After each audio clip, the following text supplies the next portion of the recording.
Self-affirmations. Do they work? Do they not work? Yes, they freaking work. I've been posting these little, or they're not even note cards, but like pieces of paper all around my room with, you can see one right back there next to that tissue paper. So I could look at that right after I busted that. No, I'm just kidding. But I would see people do these things where they would put note cards or post-its of self-affirmations, and for years I'd see it and I just didn't think anything of it. And I finally decided to try it, and they actually work. But they've got to be ones that fit you, that you kind of need, right? So mine, I'll show you which ones I have. So mine is, I can handle it, right? So I can handle whatever. I don't know if it flips backwards, but I can handle it. I am lovable just as I am. And then, what's this one? I am the only person I have to please because I'm a people pleaser in friendships, business, and relationships, and it freaking hurts me because I don't stand up for myself. But now I have been. I have been. And then, what does this one say? I am perfectly imperfect because I try to do everything perfect, but I can't do everything perfect. So when I don't do perfect, I beat myself up.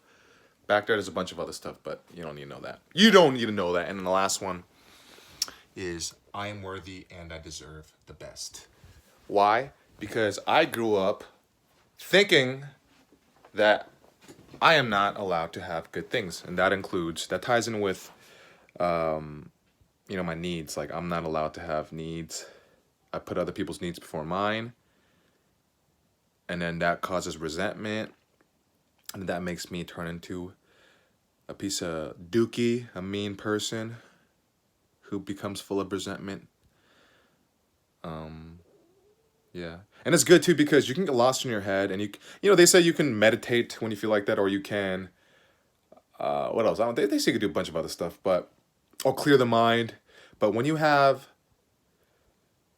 these things in your room or whatever place you frequent, it pulls you out when you're stuck in your thoughts, when you're just brooding, or, like if I'm not consciously aware of the things I'm thinking, I can lose myself and go into deep, dark places. So this is something I've been experimenting with, and it freaking works. So I'm going to start posting it in random places around the house and even my car, so that when I have a date, they're going to be like, oh my God, you're into self-affirmations? Me too. And I'll be like, well, that's another check off the what we have in common list. So yeah. Anyway, so today I have my monthly show at Westside Comedy Theater. I don't know if you guys are going to see this in time, but if you see it in time, the show starts at 8:50. It's in Santa Monica. It's going to be great. It's going to be a lot of fun stand-up. Great comedians. And yeah, I keep doing this thing. I'll see you there. If you're there. Bye.